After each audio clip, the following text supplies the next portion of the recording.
ہمسایوں کے حقوق کی اس قدر پاسداری کا حکم دیا گیا ہے کہ فرمایا کہ اگر آپ اپنے گھر میں کوئی چیز پکاتے ہو تو اس کی خوشبو اتنی زیادہ نہ ہو کہ ہمسایوں کے گھر میں جائے. اگر ہمسایوں کے گھر میں اس کی خوشبو پہنچتی ہے تو ان کے بچے پریشان ہوں گے. یا تو اتنی پکاؤ کہ ان کے گھر دو، ورنہ اس طرح سے پکاؤ کہ ان کے گھر میں آپ کے کھانے کی خوشبو نہ جائے. اسی طرح پیارے پیغمبر صلی اللہ علیہ وسلم نے مزید فرمایا، آپ صلی اللہ علیہ وآلہ وسلم کا فرمان ہے کہ مجھے جبرائیل علیہ السلام بار بار پڑوسی کے ساتھ حسن سلوک کی تاکید کرتے رہے، یہاں تک کہ مجھے خیال پیدا ہونے لگا کہ شاید اللہ تعالی ہمسائے کو وراثت میں شریک کر دیں. یعنی اس قدر تاکید فرما رہے تھے کہ مجھے شک تھا کہ کہیں وراثت میں ہمسائے کو حقوق نہ مل جائے. درخت لگانے سے ماحول کی آلودگی کو کم کیا جا سکتا ہے. درخت بارش برسانے کا سبب بنتے ہیں اور ہوا کو صاف کرتے ہیں. شجرکاری سے زمین کے کٹاؤ اور لینڈ سلائیڈنگ میں کمی واقع ہو جاتی ہے. شجرکاری، اگر ہم درخت لگاتے ہیں تو اس سے سرسبز و شاداب پودوں اور درختوں کا انسانی جسم اور ذہن پر اچھا اثر پڑتا ہے اور ذہنی دباؤ کم ہو جاتا ہے. پودے اور درخت لگانا اس لیے بھی ضروری ہے کہ اللہ تعالیٰ نے قرآن مجید میں بہت سے مقامات پر پودوں اور درختوں کا ذکر کیا ہے. سورہ لقمان کی آیت نمبر 10 میں ہے فَأَنبَتْنَا فِيهَا مِن كُلِّ زَوْجٍ كَرِيمٍ، پھر اس پانی سے اس میں ہر قسم کی نفیس چیزیں اگائیں. درخت اور پودے اللہ تعالیٰ کے انعامات میں سے ہیں. اللہ نے درختوں اور پودوں کو زمین کا حسن اور اپنی رحمت قرار دیا ہے. اللہ تعالیٰ کا فرمان ہے سورۃ النحل کی آیت نمبر 10 میں، وہی اللہ تو ہے جس نے آسمان سے پانی برسایا جسے تم پیتے ہو اور اس سے درخت بھی شاداب ہوتے ہیں جن میں تم اپنے جانوروں کو چراتے ہو. یعنی درخت انسانیت کے لیے انتہائی فائدہ مند ہیں اور انسانوں کے ساتھ ساتھ جانوروں کے لیے بھی بہت زیادہ فائدہ مند ہیں. وہ اس سے کھاتے ہیں، پیتے ہیں، درختوں سے ہمیں فائدے پہنچتے ہیں، جانوروں کو فائدے پہنچتے ہیں. اس لیے تو میرے پیارے پیغمبر صلی اللہ علیہ وسلم کا فرمان ہے، جو مسلمان درخت لگائے یا فصل بوئے، پھر اس میں سے جو پرندہ یا انسان یا چوپایا کھائے، چوپایا کہتے ہیں 4 ٹانگوں والے جانوروں کو، تو وہ اس کی طرف سے صدقہ شمار ہوگا. یعنی کوئی درخت لگاتا ہے یا فصل لگاتا ہے تو اس میں سے پرندہ یا انسان یا چوپایا کھائے تو وہ اس شخص کی طرف سے صدقہ شمار ہوگا. درخت اور پودے لگانا سنت نبی صلی اللہ علیہ وآلہ وسلم ہے. نبی کریم صلی اللہ علیہ وسلم نے اپنے دستے مبارک سے کھجور کے پودے لگائے اور اپنی امت کو بھی شجرکاری کی تلقین کی. ایک موقع پر آپ صلی اللہ علیہ وسلم نے ایسی زمین کو کاشت کرنے کی ترغیب فرمائی جو کسی کے استعمال میں نہ ہو یا بنجر ہو. آپ صلی اللہ علیہ وسلم نے فرمایا، جس کے پاس زمین ہو اسے زمین میں کاشتکاری کرنی چاہیے. اگر وہ خود کاشت نہ کر سکتا ہو تو اسے اپنے کسی مسلمان بھائی کو دے دے تاکہ وہ کاشت کرے. یہ مسلم شریف کی حدیث ہے. یعنی زمین کو بنجر نہ رہنے دیں، اس میں فصل بوئیں تاکہ اس سے لوگوں کو فائدہ پہنچے. آپ صلی اللہ علیہ وآلہ وسلم کا فرمان ہے، اگر تم میں سے کسی کے ہاتھ میں کھجور کا پودا ہو اور قیامت آ جائے اس کے لیے اس سے پہلے وہ پودا ضرور لگائے. یعنی قیامت آ جاتی ہے اور اس کے ہاتھ میں پودا ہے تو وہ پودا لگانا ضروری ہے. یہ مسند احمد کی حدیث ہے. ان سب پہلوؤں سے مخلوق خدا کی خدمت کرنا خیر الناس بننے کا بہترین طریقہ ہے. یعنی اگر ہم چاہتے ہیں کہ اللہ کی مخلوق کو فائدہ پہنچائیں، اپنے پیارے پیغمبر صلی اللہ علیہ وسلم کے فرمان کے مطابق لوگوں میں سے بہترین بنے، تو ہمیں چاہیے کہ ہم دوسروں کا فائدہ سوچیں. اگر ہم دوسروں کی بھلائی کرتے ہیں تو اللہ تعالیٰ ہمارے لیے آسانیاں بنا دیتا ہے.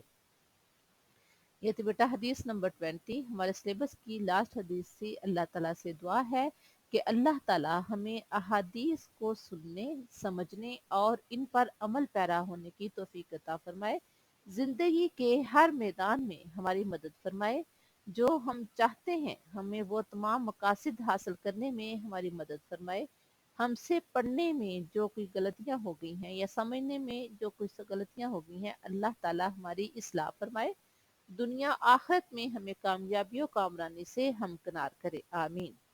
نیکسٹ ٹاپک ہو ہمارا موضوعاتی مطالعہ میں سے پیج نمبر 67 پہ طہارت اور جسمانی صفائی۔